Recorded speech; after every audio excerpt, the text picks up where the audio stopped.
Hey guys, so today is day 19 of 25 days of creativity, and so we're only 5 days away from the challenge being over.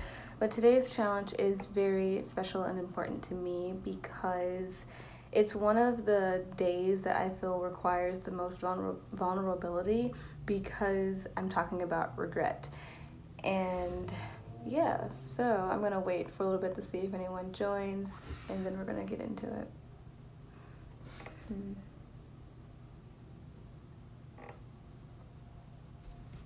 And also, if you've seen my post, I today's challenge is basically to journal a page and create a scene of what moving forward looks like, because today's theme is the regretful creator, and we're talking about what moving on and learning to grow from like past regrets looks like, and how if we don't do that, how that does affect how we create. And I know for me personally, that's been something that I've dealt with, where I try to create something or I try to be in this creative space and I end up not creating because I'm focusing on the past so much that I'm not paying attention to my present at all. And I'm staring over there because my tower of books looks like it's about to fall. Hopefully it doesn't happen while I'm filming this. But the act of creating is more fruitful when we are honest with our emotions and we are honest with regrets, mistakes, and also our desires and actualization of healing and processing and what that looks like. And it looks different for every person. I think sometimes we make healing to be something that seems kind of out of reach or too far to accomplish. But I think every day that we are alive is a day that we can either grow towards healing or move further away from it. And so I wanted to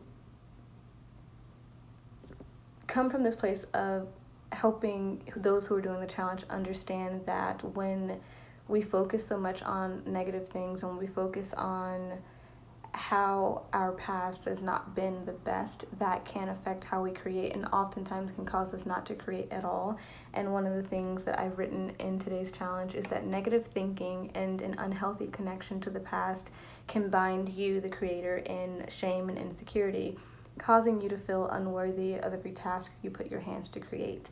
And on the days I've felt the most blocked have been days where I found myself rooted in memories of the past and trying to figure out, or not even figure out, but trying to just understand how things could have been better, and if I'd done things this way it wouldn't have turned out like this.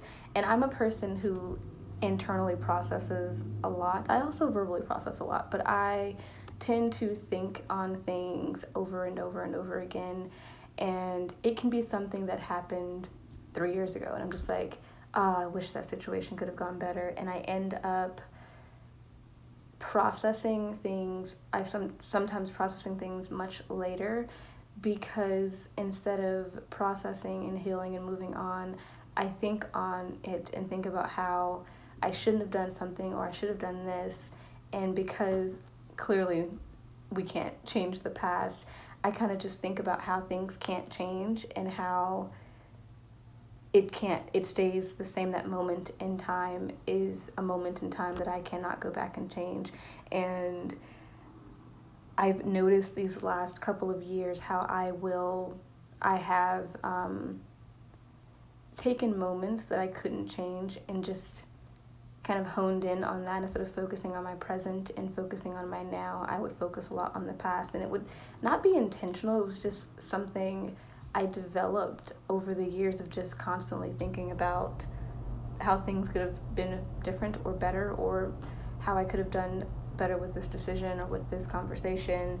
And I don't know if anyone else does that or if it's just me, but today I wanted to encourage people to do a reflection and to basically journal a page and write what moving forward looks like in your life personally. And I know that a lot of people won't share, and I understand, and it doesn't have to be shared. But one thing I've learned in this year specifically is that we can't create from the past and we can't create stuck in regrets. And I think as creative people, it is a very important thing to learn how to move on and how to heal and heal well and heal properly. And I believe that all people need to be doing that. I mean, that's a very necessary thing in life. But speaking from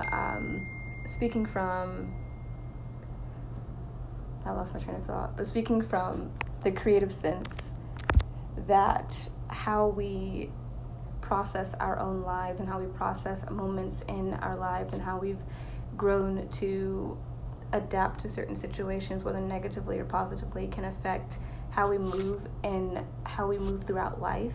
And as creative people, it affects how we create, and that being regretful is not a bad thing, because it's not a bad thing to show remorse about something you wish had gone better, but to consistently be aware of how you wish you could have done something better, to consistently place yourself in this almost time warp of you can't move forward because you're so stuck in the past.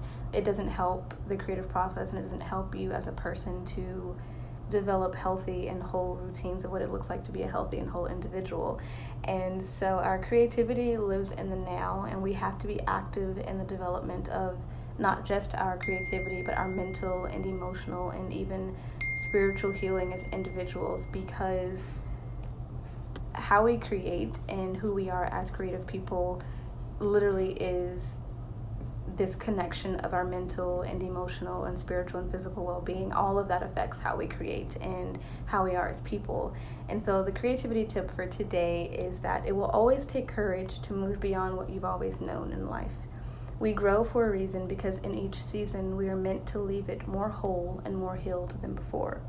And we all heal and move forward at different rates, but we blossom each day into measures of wholeness. And I think for me, it's been a very cool experience to understand that how I've always processed things isn't how I will always have to process things in the future, and that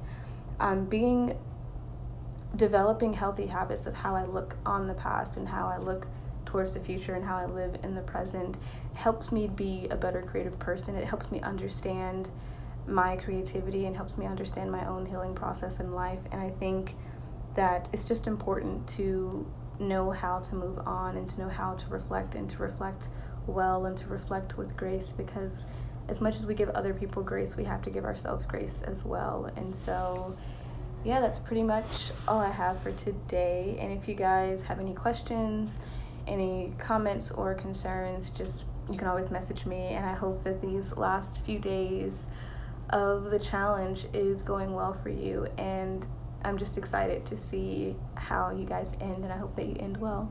So stay creative, guys.